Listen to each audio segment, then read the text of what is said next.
Chers collègues des banques publiques de développement agricole, partenaires et chers participants, j'ai le plaisir de vous accueillir à cette réunion importante du groupe Travail sur l'agroécologie, organisée par notre plateforme en collaboration avec la Direction générale des partenariats internationaux et de la Commission européenne, l'Agence française de développement et la Coalition pour l'agroécologie. Cette session marque la troisième réunion de notre groupe Travail sur l'agroécologie, un effort de collaboration visant à approfondir notre compréhension collective de la transition agroécologique et des outils disponibles nécessaires pour la soutenir. Au cours de dernière session, nous avons exploré les principaux défis, opportunités et cadres politiques qui façonnent l'avenir de l'agriculture durable. Aujourd'hui, nous nous concentrons sur les outils agroécologiques, des mécanismes essentiels qui aident les banques publiques, les partenaires du développement et les décideurs politiques à évaluer, mettre en œuvre et étendre les pratiques agroécologiques. Nous sommes ravis de poursuivre ce dialogue dans plusieurs langues afin d'assurer une participation et un échange plus large.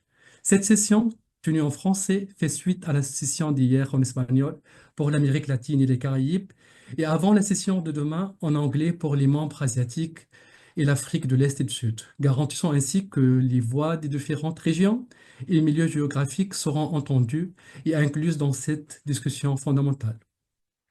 Aujourd'hui, nos intervenants apporteront un éclairage critique sur les cadres d'évaluation agroécologique.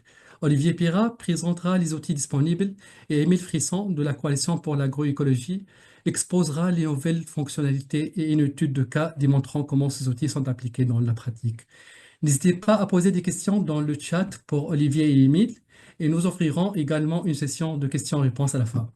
Tous nos collègues de la plateforme, Alejandro, Yoé et Darcy, ainsi que notre coordinateur Thierry, sont là pour vous assister. Je vous encourage tous à vous impliquer activement, à partager vos points de vue et à contribuer à cet important échange.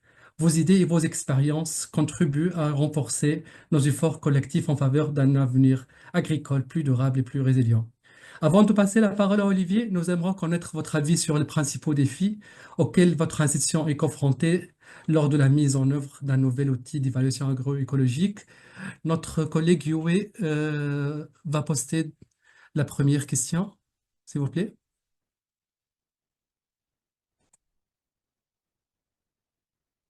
Donc, si je regarde, donc, euh, donc si j'anticipe, la question est quels sont les principaux défis rencontrés par votre institution lors de la mise en œuvre d'un nouvel outil d'évaluation agroécologique? Encore une fois, quels sont les principaux défis rencontrés par votre institution lors de la mise en œuvre d'un nouvel outil d'évaluation agroécologique? Donc, vous pouvez sélectionner soit contraintes budgétaires, insuffisance de personnel qualifié, manque de données nécessaires en tant qu'intrant, l'agroécologie ne fait pas partie de la stratégie de l'organisation, ou bien autre. Et on va vous attendre quelques minutes pour y répondre aux questions.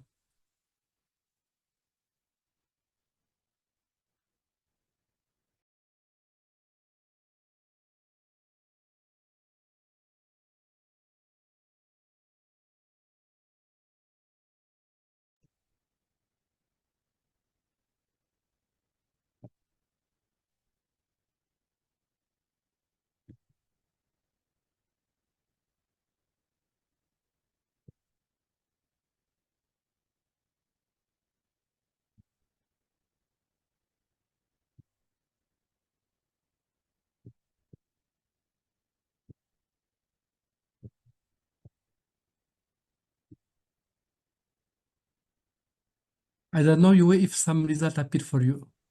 It's not the case for me.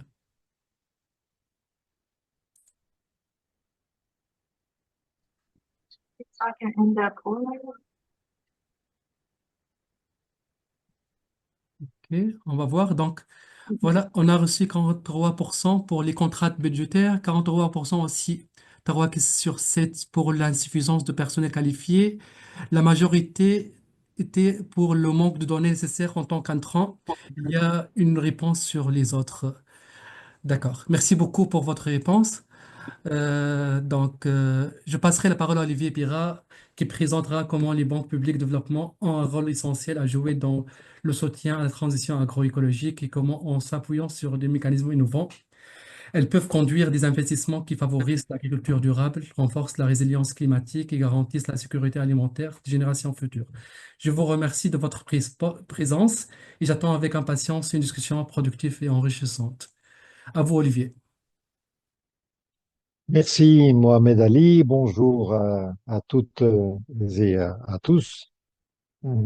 Ici, depuis ma base au Mexique, c'est un plaisir de participer dans ce webinaire avec le groupe des banques agricoles. Et, comme simplement pour confirmation, est-ce que vous voyez bien mon écran, la présentation en écran plein? Oui, absolument. Simplement, absolument ça. Merci. Parfait. Donc, on peut continuer. Euh, et effectivement, c'est la conversation sur l'agroécologie et comment incorporer l'agroécologie dans le travail des banques publiques a déjà fait l'objet de webinaires et on continue à travailler car c'est vraiment un des enjeux euh, clés pour l'avenir non seulement des banques publiques, mais surtout l'avenir de l'agriculture et de la production d'aliments. Je vais essayer de faire passer mes slides. Donc, le contenu de cette présentation sera, je vais essayer de la faire toujours très brève. Bien sûr, il y a une note technique qui est un peu plus détaillée et on peut toujours, je suis toujours disponible pour les banques qui souhaiteraient avoir un peu plus d'informations ou d'entrer un plus en profondeur dans le thème.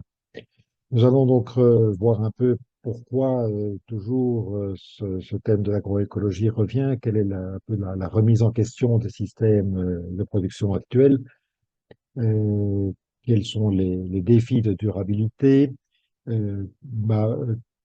parler aussi brièvement de l'agroécologie comme une approche qui répond aux défis, euh, et pour alors rentrer dans le vif du sujet, de dire comment on évalue cette transition agroécologique et rapidement quelques outils qui permettent pour des banques, ce ne sont pas tous les outils, il y en a d'autres, mais ce sont des outils qui peuvent être utilisés par des banques pour évaluer ce degré de transition. Et avant de céder la parole aux collègues de la coalition agroécologique, je vous donnerai aussi, partager quelques idées pour vraiment justifier aussi l'implication des banques publiques de développement agricole dans ce débat. C'est important de savoir vraiment quel est le rôle et quelle est la place. Donc, nous allons rentrer. Moi, je ne vous vois pas, donc s'il y a des questions, je crois que c'est le mieux, c'est de les mettre dans les commentaires. Et mes collègues à Rome se chargeront de les transmettre. Comme nous l'avons déjà mentionné dans les autres webinaires, il y a très clairement une remise en question des systèmes agricoles intensifs euh, qui actuellement, on voit très bien, on constate partout dans tous les continents et surtout avec maintenant les changements climatiques qui accentuent et qui exacerbent ces phénomènes, on constate des dégradations des écosystèmes, des pollutions massives dues à des intrants très toxiques, euh, pollution des ressources en eau particulièrement. La perte de biodiversité est extrêmement préoccupante et est un des enjeux majeurs de l'avenir de l'humanité. Et donc, tous ces phénomènes, euh, disons, soulignent cette urgence d'une transition vers des pratiques plus durables et respectueuses de l'environnement. Euh, Euh, Donc, l'agriculture intensive, pour rappel, puisque vous connaissez pratiquement tous évidemment, l'historique un peu de cette apparition de cette agriculture intensive basée sur l'utilisation d'intrants chimiques Elle est arrivée dans l'histoire de l'humanité fort tard, puisque c'est dans les années 50, lié à la croissance de l'industrie chimique et aussi aux techniques d'amélioration des semences et des variétés. Donc, vous rappellerez que ça s'est appelé, et ça s'appelle toujours d'ailleurs, la Révolution verte, donc pour laquelle on a cru, il n'y a pas de critique à cela, que c'était la solution et que cela permettrait d'alimenter toute l'humanité avec sa croissance qui était déjà très forte. Donc, les pratiques de l'agriculture intensive sont surtout comme caractéristique une des monocultures à grande échelle, euh, des utilisations d'intensifs d'intrants chimiques, une spécialisation des exploitations. On trouve maintenant beaucoup d'exploitations qui ne font que du maïs, qui ne font que du riz, qui ne font que des cultures. Et donc, cela entraîne, comme nous l'avons déjà dit, une très faible biodiversité. On a changé les paysages de beaucoup de campagnes en Europe, mais aussi en Afrique, en Amérique latine, en Asie. On a changé les paysages afin d'avoir de plus grandes surfaces, pour pouvoir mécaniser ces surfaces. Donc, la biodiversité est très, très affectée. Et bien sûr, la pollution, des pollutions de tout type et l'usage intensif d'eau, qui maintenant est aussi un des facteurs qui est très limitant. Donc, tout cela nous montre que les effets environnementaux de cette agriculture intensive sont importantes et sont très, très négatifs. On a des pertes de matière organique dans la majorité des sols. C'est un secteur qui contribue significativement aux émissions de gaz à effet de serre. Et en même temps, c'est un des secteurs qui est le plus sensible au changement climatique. Donc, c'est aussi une espèce c'est un secteur qui a aussi disons, dans sa possibilité de diminuer les effets, les gaz à effet de serre de façon à aussi ne pas être affecté par le changement climatique. Donc, et on constate aussi, on peut le voir, le lire, l'écouter, l'entendre dans beaucoup de médias, qu'il y a des critiques et des débats autour de l'agriculture intensive. Il y a des remises en question. On remet aussi d'ailleurs en question la rentabilité à long terme de ces systèmes.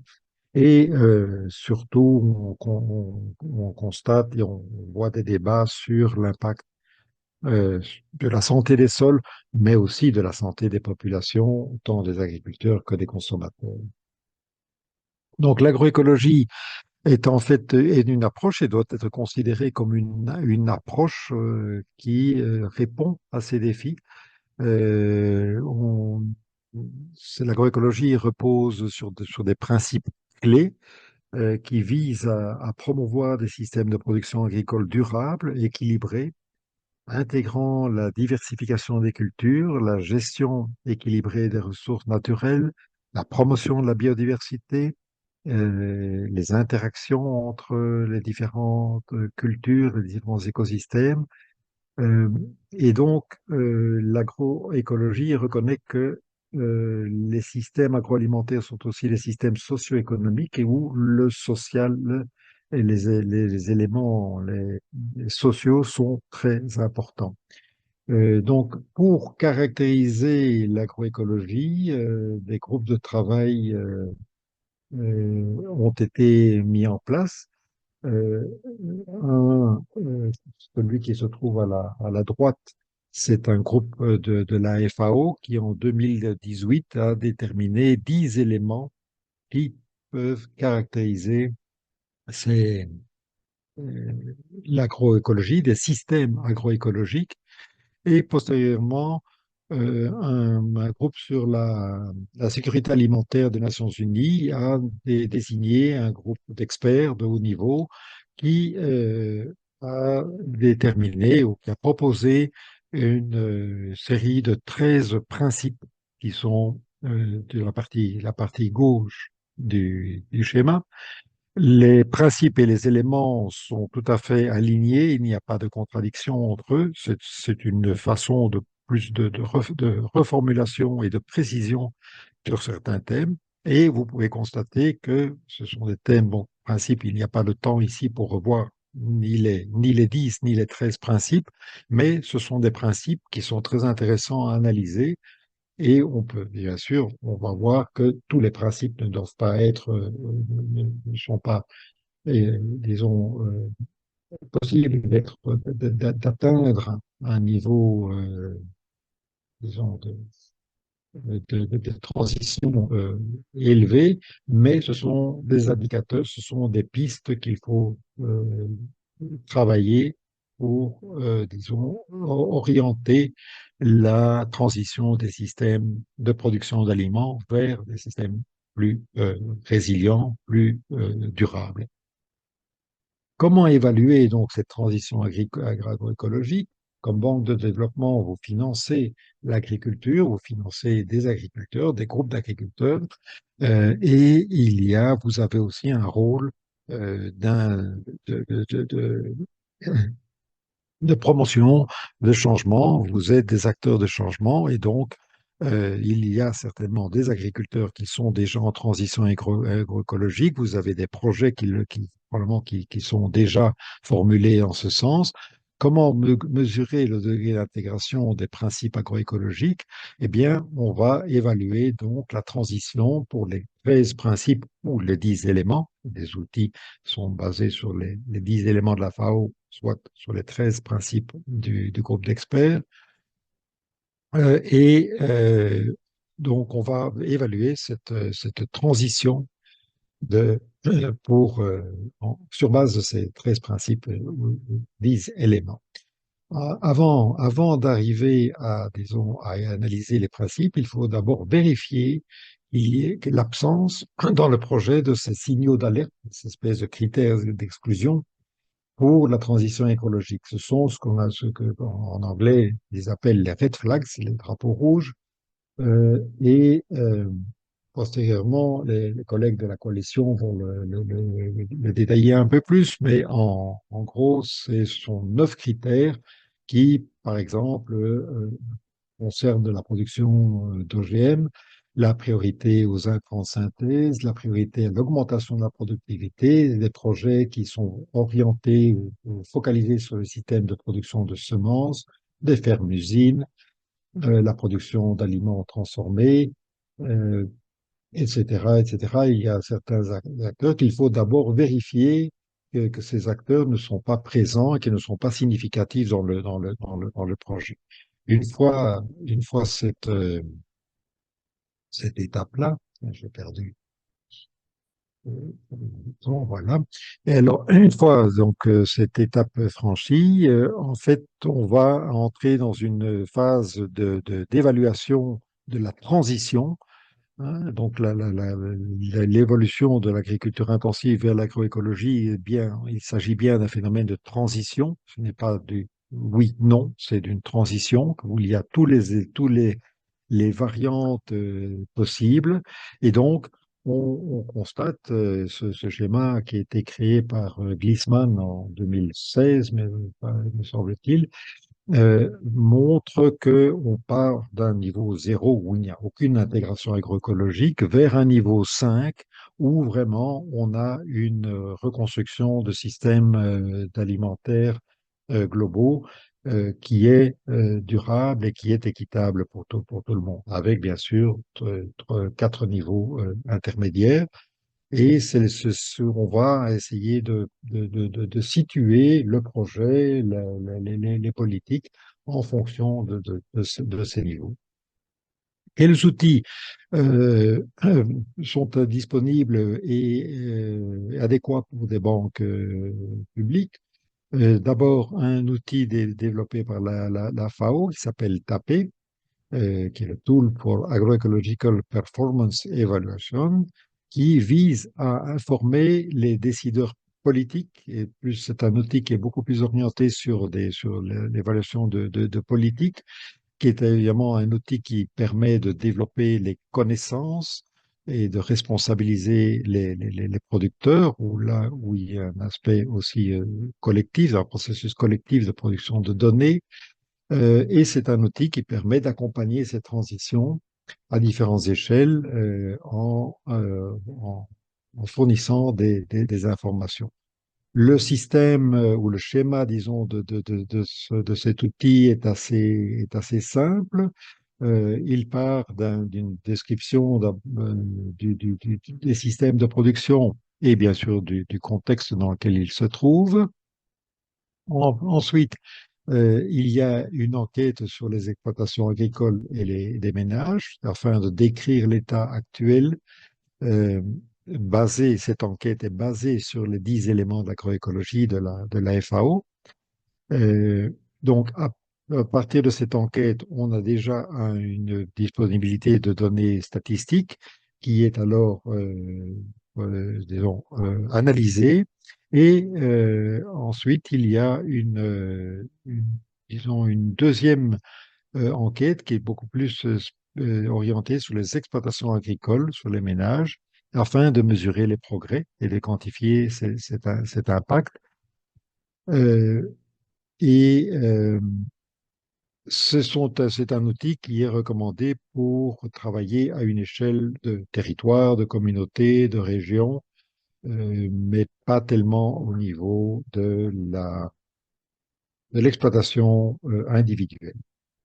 C'est le type de résultat que l'outil de la FAO donne. Ici, c'est une comparaison entre euh, deux fermes, deux exploitations qui ont été analysées et cela permet donc de situer visuellement quel est le niveau de transition avec un code de couleur où on voit, disons, qu'il y a certains aspects en rouge, et bien sûr, on comprend que le rouge n'est pas bon. Le vert est une couleur beaucoup plus acceptable.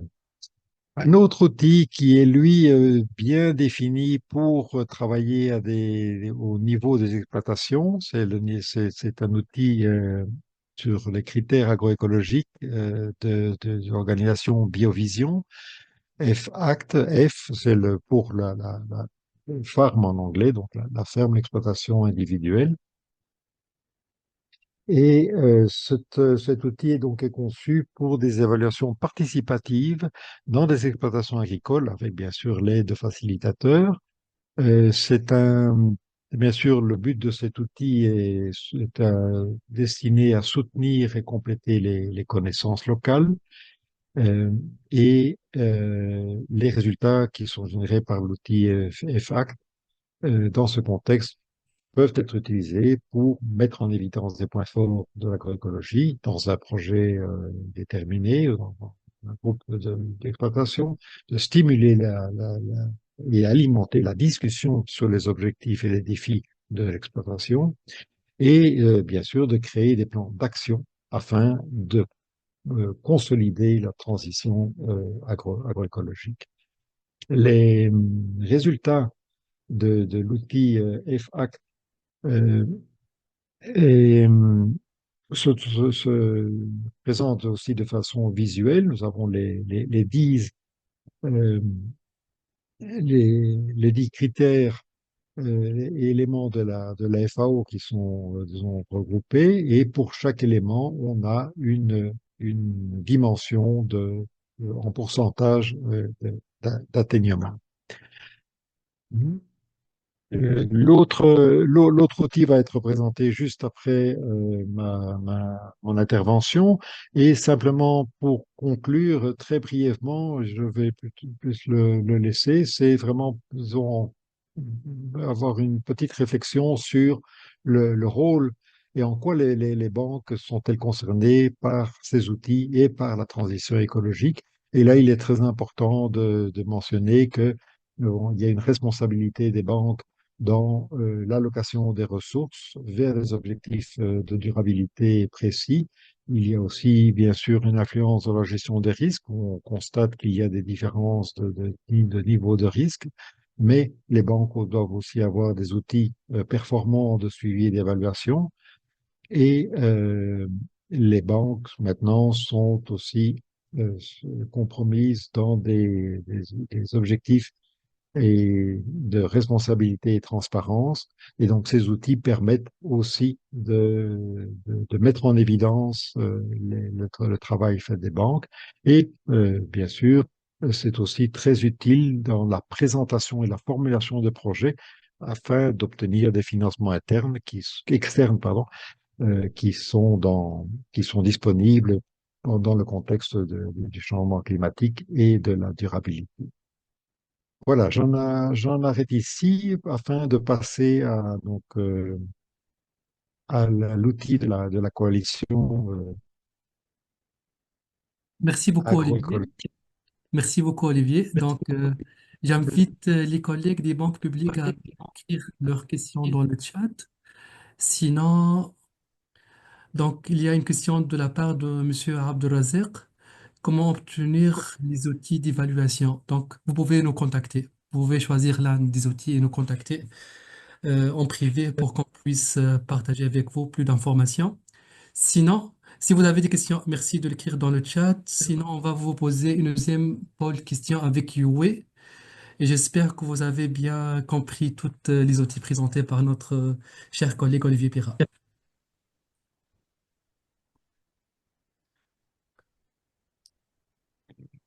Juste on attend quelques minutes pour qu'on puisse avoir la question postée par Yue.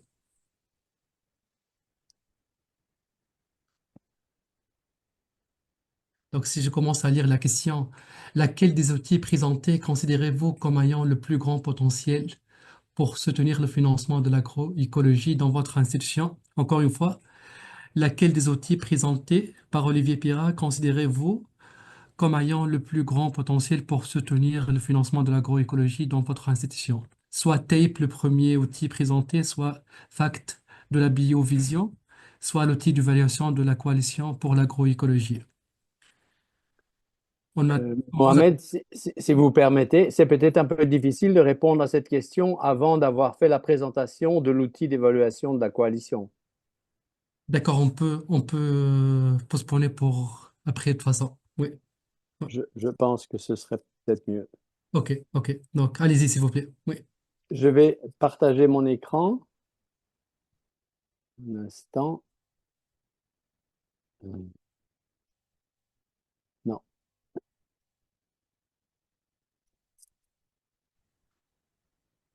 On le voit. Euh, attendez, je dois passer en plein écran d'abord. Un instant. Voilà.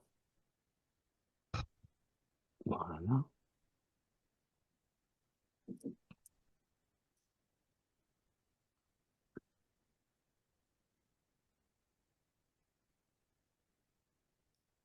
Est-ce que vous voyez maintenant mon écran?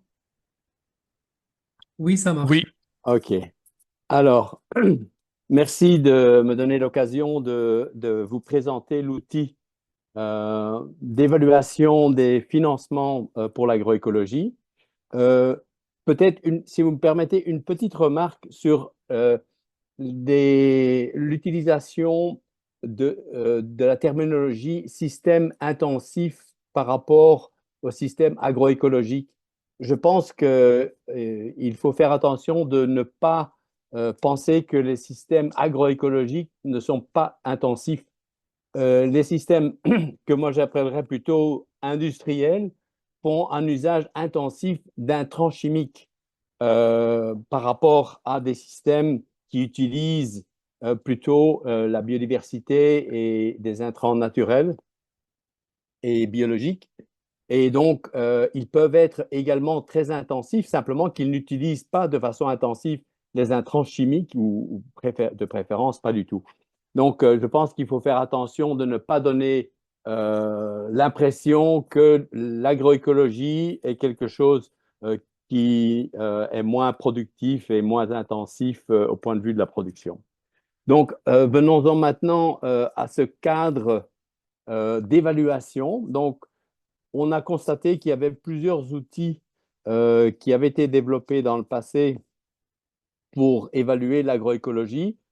Et ici, le but était non pas d'évaluer les performances d'un projet qui a été mis en place ou d'une initiative qui a été mise en place, mais plutôt de faire une évaluation ex ante, donc avant la mise en œuvre, du potentiel d'une initiative telle qu'elle est décrite dans un projet un document de projet euh, qui est soumis pour financement. Et donc, euh, il a été jugé utile d'essayer de se mettre d'accord sur un cadre d'évaluation qui permettrait à différents utilisateurs d'utiliser ce même cadre pour avoir des résultats comparatifs.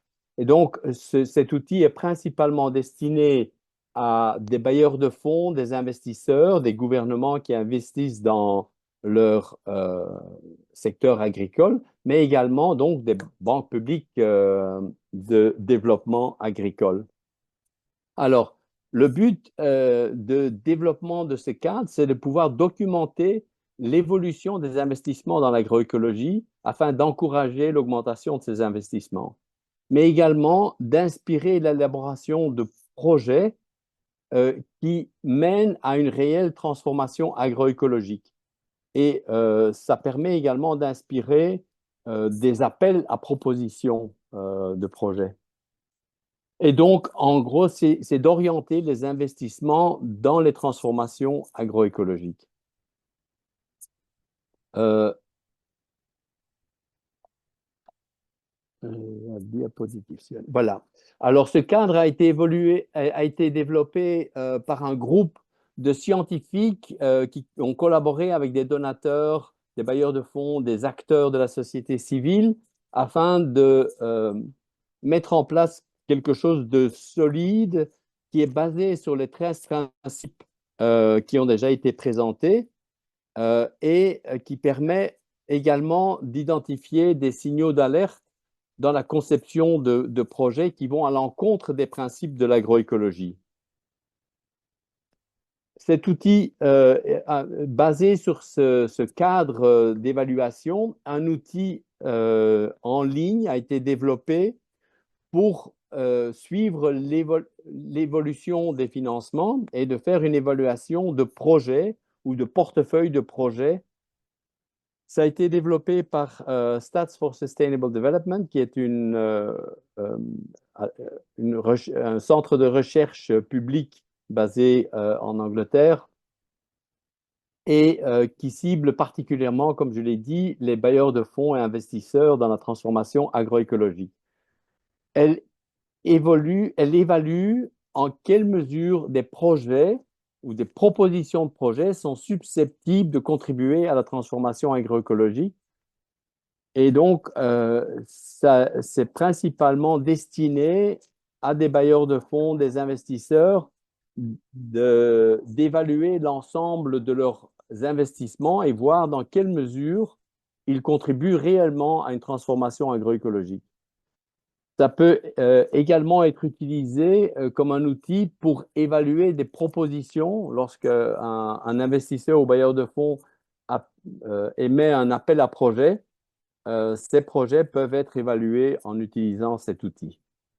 Alors, il faut savoir que les données qui sont entrées dans ce système en ligne restent la propriété et ne sont accessibles que aux organisations qui sont propriétaires et qui ont rentré ces données et que seules des analyses effectuées de façon anonyme et agrégées seront publiées. Ceci garantit donc l'anonymat et on ne peut pas attribuer des résultats à un investisseur ou un bailleur de fonds particulier.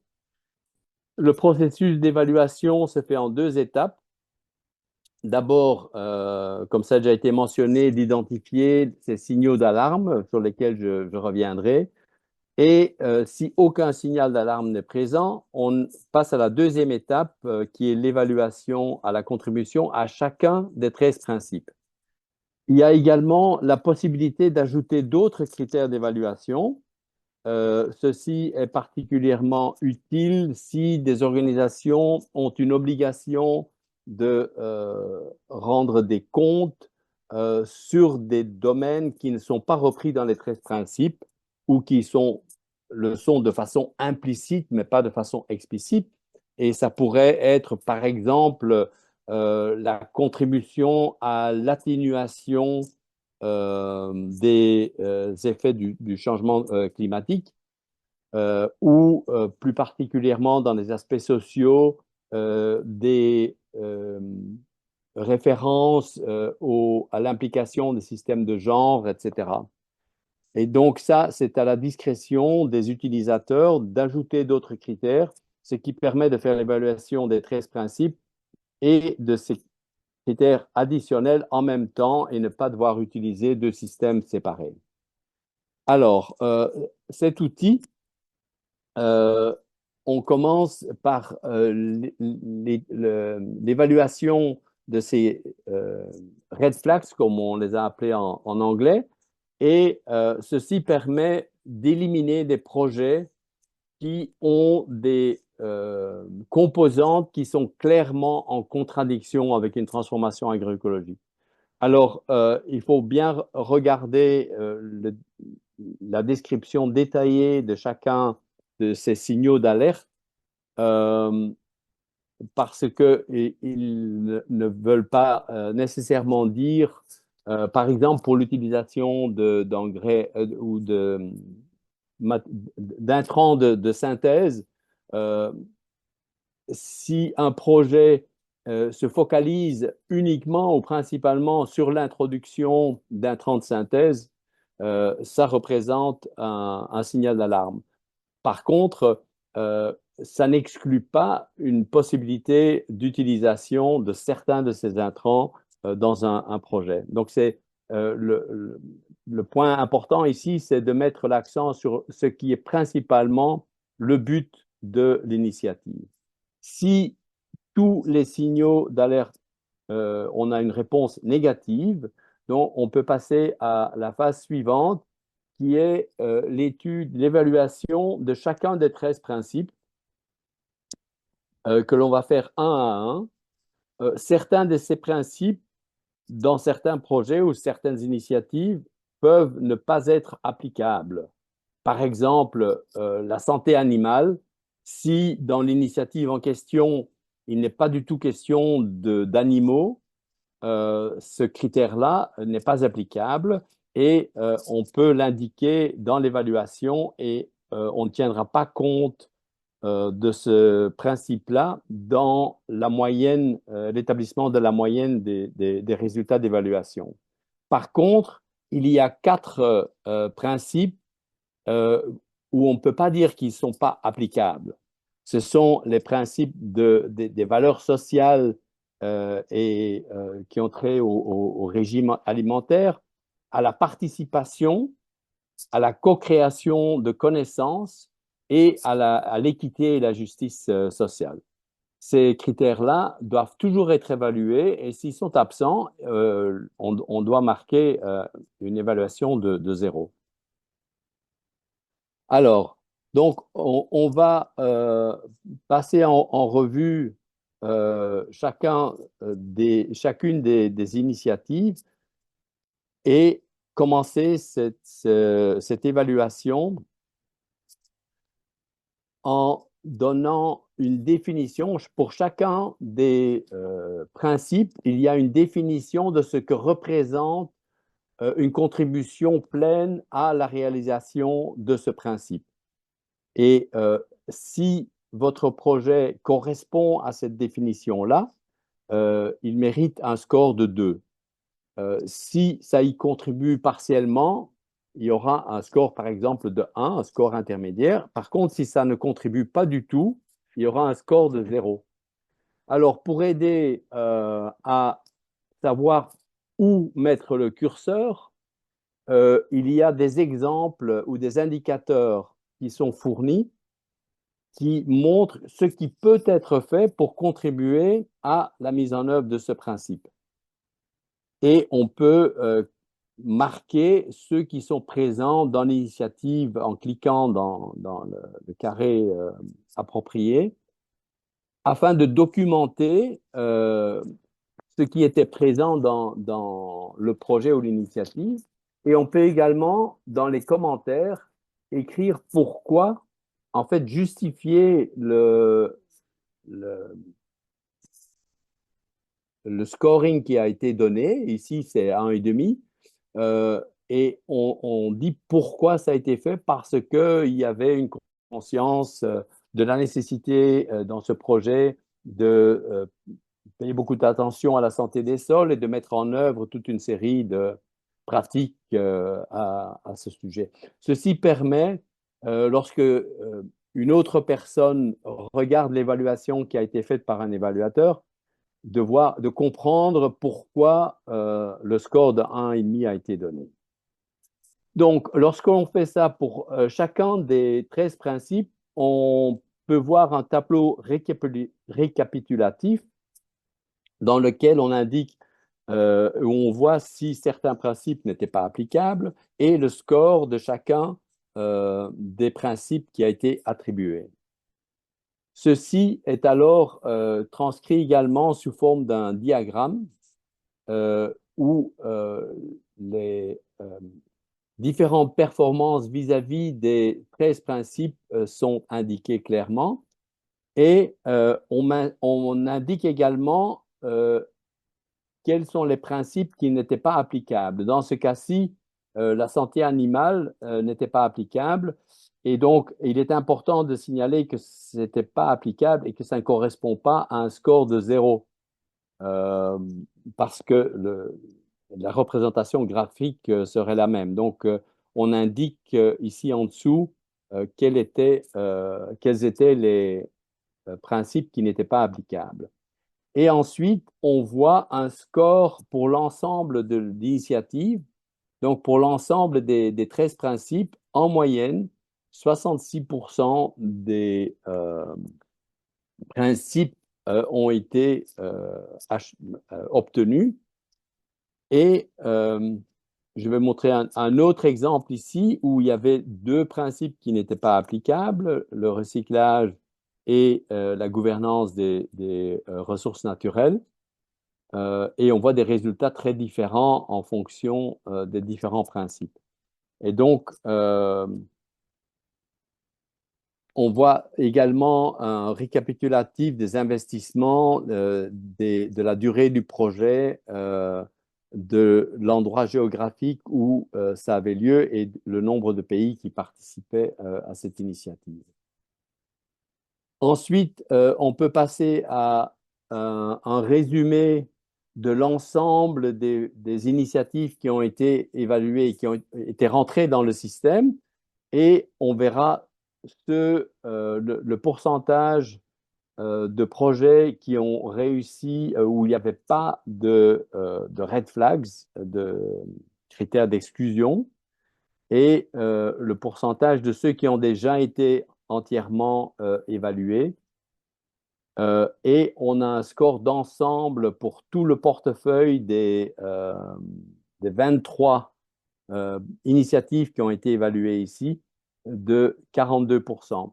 Et ceci, on le traduit dans pourcentage des investissements de l'ensemble de ces projets. Ici, il s'agit de 109 millions d'euros pour ces 23 projets et 42,7% sont estimés à contribuer à une transformation agroécologique. Donc, on peut dire que 46 795 000 euros ont réellement contribué à une transformation agroécologique. On peut ensuite faire des visualisations de certaines parties du portefeuille. Par exemple, si on regarde, on veut voir particulièrement ce qui s'est passé au Kenya ou des projets qui sont mis en œuvre au Kenya ou au Malawi entre 2017 et 2020, on peut appliquer ces filtres et on aura les résultats spécifiques à cette période pour ces pays-là.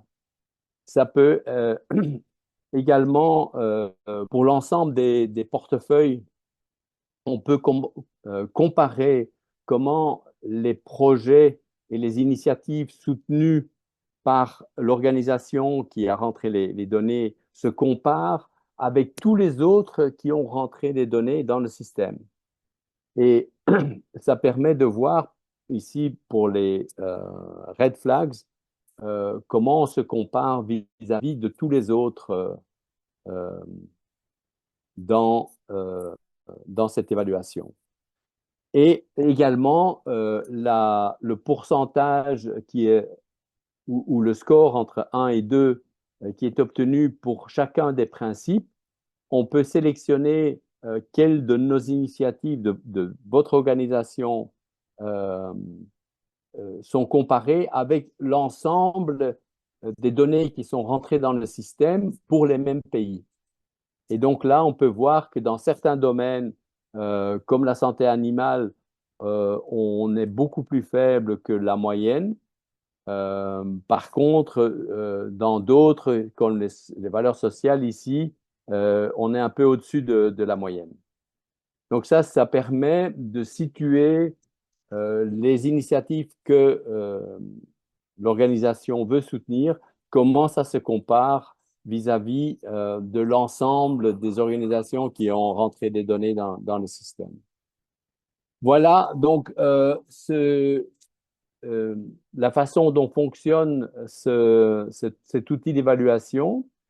Donc, je répète, il s'agit ici d'une opération ex ante sur base d'un document de projet. On ne va pas voir la mise en œuvre, mais quelle est la probabilité que ce projet puisse participer à une transformation agroécologique.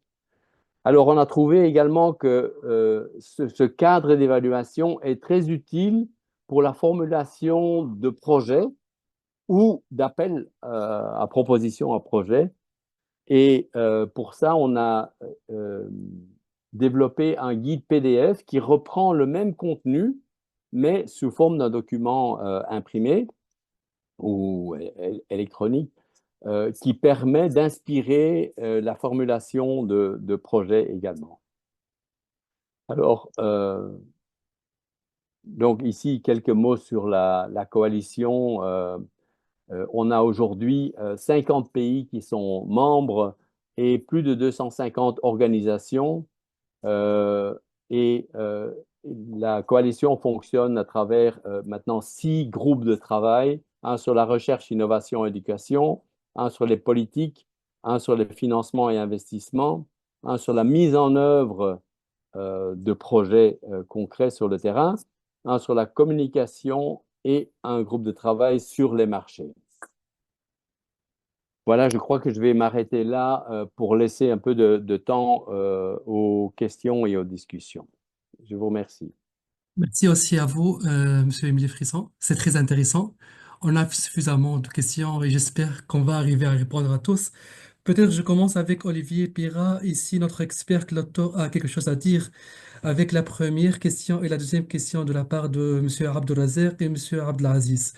Donc, à vous, Olivier Pira, comment obtenir les outils d'évaluation à la première question et la deuxième, peut-être dans le même bain, comment sortir nos formés à les utiliser? À vous ici, donc, voilà, si vous avez une idée, je sais que c'est très difficile la question. Aussi Non, pour... non, non, c'est pas difficile. Dans le document qui a été partagé avec les participants, qui est un peu plus, disons, euh, il y a les références des différents outils pour la coalition. Je laisse Émile répondre et Oliver pour le processus pour obtenir, disons, l'accès à l'outil. Mais l'outil de la FAO et de Biovision sont en ligne. Il y a des liens qui sont disponibles. Oui, D'accord? pour l'outil de la coalition, le document PDF pour inspirer la formulation de projet est disponible sur le site de la coalition. Pour l'outil en ligne, là, on demande d'envoyer une demande par email afin de créer un compte pour l'organisation en question. Donc, ça demande, c'est pour s'assurer que l'utilisation de cet outil corresponde réellement à ce pourquoi il a été développé. D'accord, merci.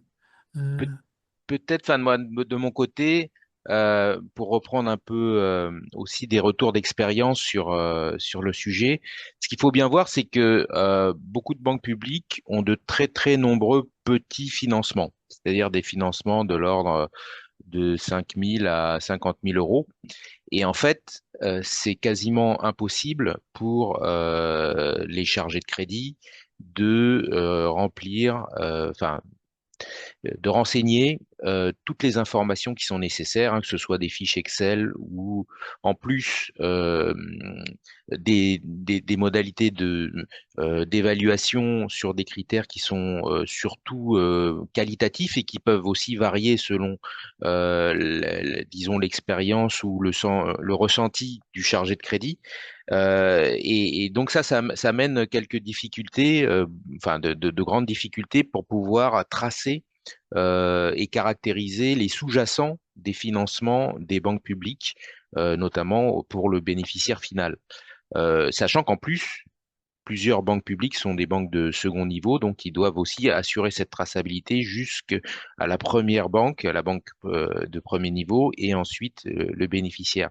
Donc ça, c'est une très grosse difficulté qui est liée à la fois à le système d'information de la banque et du coût et de cet arbitrage qu'il faut faire entre le coût, la robustesse de l'information qui est remontée et la facilité d'utilisation par les personnels de la banque. Et ça, il faut vraiment bien l'avoir en tête, puisqu'en fait, ça sera déterminant dans le choix des différents outils. Après, je pense que pour l'outil qui nous a été présenté par la coalition agroécologie, ça répond très bien, à mon avis, à euh, des, des institutions qui financent de très gros projets et qui ont donc la possibilité de dédier un certain temps programme par programme, des programmes qui sont de montant volumineux, mais ça va être assez compliqué pour des institutions qui ont des milliers de tout petits projets et pour lesquels ils n'auront pas les ressources pour pouvoir renseigner toutes ces informations, il me semble. Merci beaucoup, Claude. C'est très intéressant aussi. Donc, si je vais dans l'autre, on a une question de Daouda Hemeni. Peut-on avoir une idée sur les mécanismes de mobilisation de fonds pour le financement des projets agroécologiques? Je ne sais pas si Olivier Oliveros ou bien Émile Frisson ou bien Olivier Pira ont une réponse sur ça.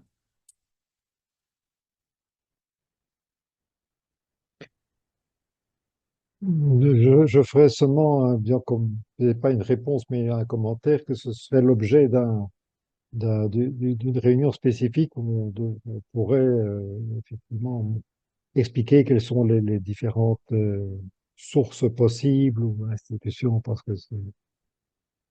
D'accord. Le suivi. Et il y a Oui. aussi plusieurs mécanismes comme Climate Biodiversity Fund, Climate Fund, etc., dans laquelle des initiatives autour d'agroécologie pourraient être aussi soumises. Il s'agit tout simplement d'orienter un programme ou un projet que vous allez déposer dans le cadre de ce financement-là, avoir un point d'entrée, soit climat, un point d'entrée, soit biodiversité. Ça, c'est aussi possible. Il y a bien évidemment plusieurs appels à propositions qui sont édités par plusieurs financements. Actuellement, il y a un appel sur l'initiative agroécologie dans le cadre du programme Agroecology Partnership de l'Europe et il y a d'autres aussi. Une programme du Agroecology Fund, c'est un groupe qui essaie aussi de soutenir, de financer des initiatives d'agroécologie, surtout par des grassroots-based organizations, sont aussi de temps en temps édités. Donc, du coup, il y en a plusieurs. Mais c'est vrai qu'il faut absolument aussi promouvoir, accroître l'investissement agroécologique de façon beaucoup plus pérenne pour qu'il ne soit pas traité comme project by project. Parce que si c'était le cas, c'est vrai que c'est souvent limité dans le cycle de 2 ou 3 ans, mais on sait bien, si on souhaite transformer le système alimentaire à travers l'agroécologie, il faut surtout pousser pour un financement beaucoup plus significatif au niveau du temps. Il s'agit plutôt de 5, 6 ans, voire plus. Donc, en tout cas, mais il y en a quelques appels à propositions qui sont ouvertes là-dessus. On espère aussi, à travers de cette discussion, on pourra inciter des banques de développement et d'autres organisations bilatérales et multilatéraux de soutenir plusieurs activités et des projets, initiatives autour d'agroécologie.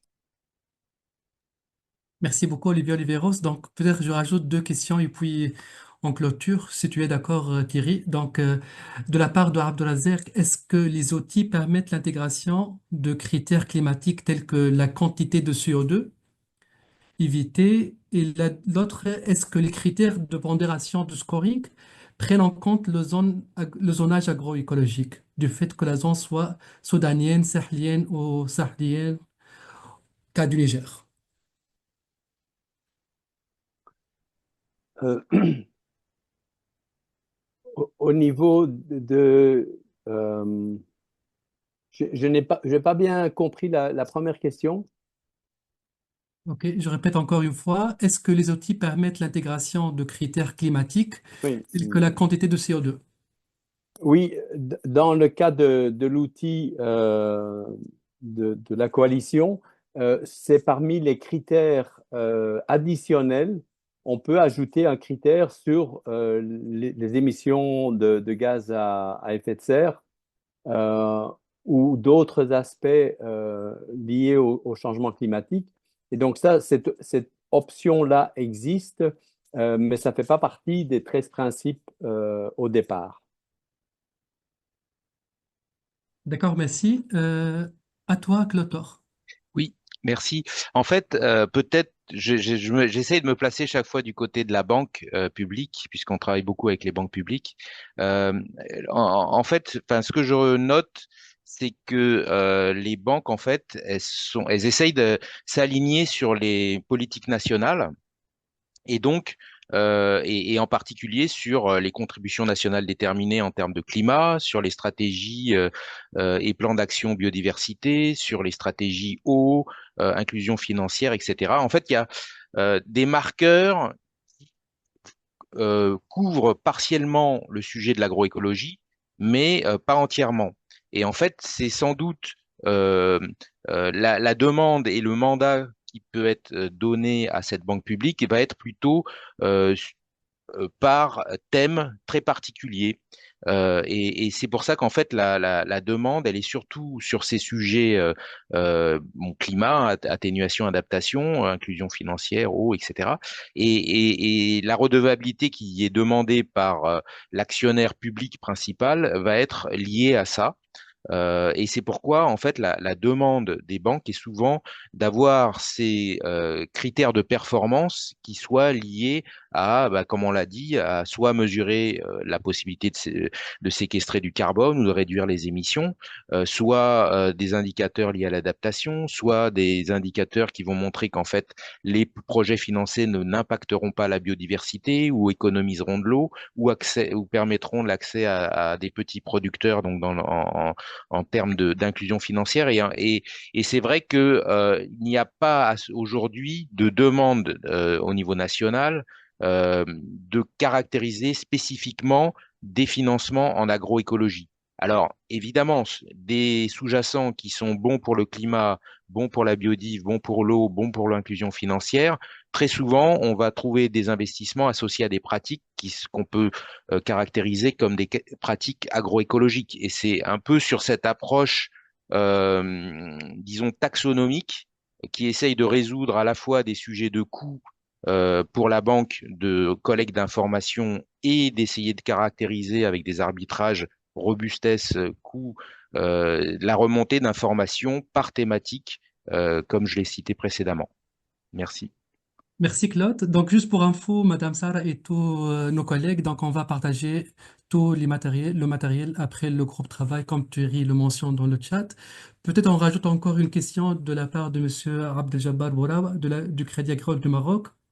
Difficulté d'évaluer le dossier de crédit face à l'ambiguïté de l'accès au marché. Quels critères peut-on prendre en compte? Je ne sais pas qui peut prendre cette question. Peut-être je répète encore une fois, difficulté d'évaluer le dossier de crédit face à l'ambiguïté de l'accès au marché. Quels critères peut-on prendre en compte? Oui, personnellement, je ne comprends pas bien la question, mais il faut préciser que disons, ces outils ne sont pas vraiment conçus pour euh, accompagner de l'évaluation de dossiers de crédit. Donc, mais je ne sais pas si non, je ne comprends pas la question, pardon. Si Monsieur Abdel-Jabbar peut intervenir, ou s'il est encore là avec nous. Peut-être, enfin, indiquer qu'en fait, sur les aspects risques qui intéressent la banque, donc le risque de marché de ses clients, il y a des approches qui sont développées donc au niveau des banques.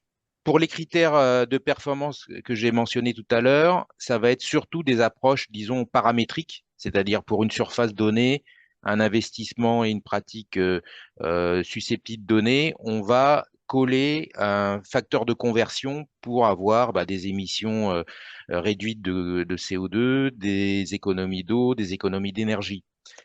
Cette approche paramétrique, elle peut être croisée avec des approches, disons, d'informations complémentaires avec le géoréférencement des clients, c'est-à-dire savoir où se trouvent les clients. Et avoir l'information de où se trouve le client, ça va apporter beaucoup d'autres informations. Et notamment, ça peut apporter des informations liées à l'accès au marché. C'est-à-dire si ce sont des personnes qui sont dans des zones faiblement accessibles par les moyens de transport ou loin des marchés, ou des zones qui sont souvent soumises à des aléas météorologiques qui vont faire que la circulation ou l'accès au marché est compliqué, etc. Donc, il y aura des éléments complémentaires par ce géoréférencement qui pourront compléter, pourquoi pas, par des sortes de scoring, euh, le risque supplémentaire lié à cet aspect-là. Merci Claude. Donc, Monsieur Ibrahim de la BNDA Mali a dit, est-ce que l'agroforesterie rentre dans le cadre de l'agroécologie? Abso- L'agroforesterie. Absolument. L'agroforesterie est une des composantes de l'agroécologie. C'est l'introduction d'une diversité d'arbres dans les systèmes de production diversifiés agroécologiques. Donc, c'est absolument partie de l'agroécologie. D'accord. Merci beaucoup, Émile. Peut-être qu'on peut postuler notre dernière poll question, you et who. Donc, si je commence à lire.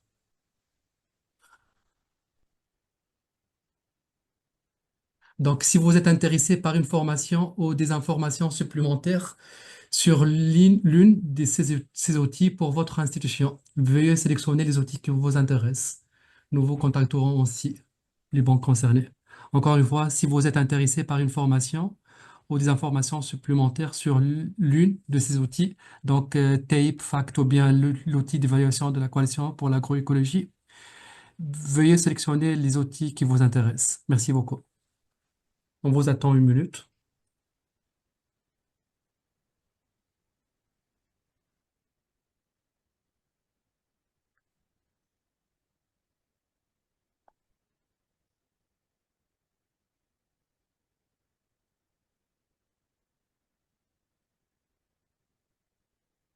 Nathalie, tu as vu qu'il y a toujours une main levée aussi dans le...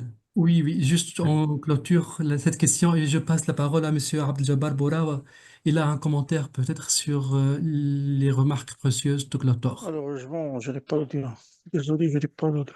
Désolé, je n'ai pas l'audio.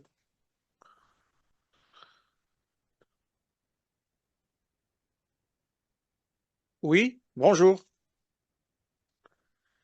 Bonjour, on vous écoute? Oui, vous m'entendez? Oui. Enfin, j'ai essayé de vous joindre, mais enfin. Voilà, donc ma question, c'est que dans les projets agroécologiques que nous recevons, nous avons plusieurs critères. Comme vous savez, les critères techniques, financiers, juridiques et économiques.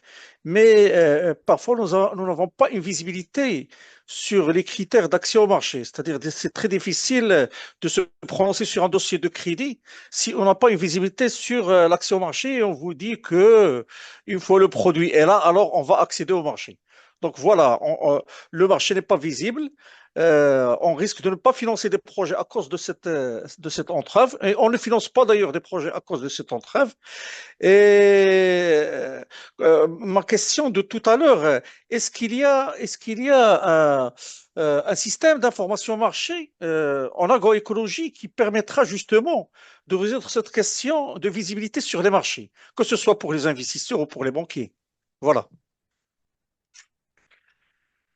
Merci beaucoup, Monsieur Abdjabbar. je vous en prie. Donc, Je peux essayer de faire un commentaire à ce sujet. Les outils d'évaluation ne permettent pas de donner une visibilité de l'accès au marché.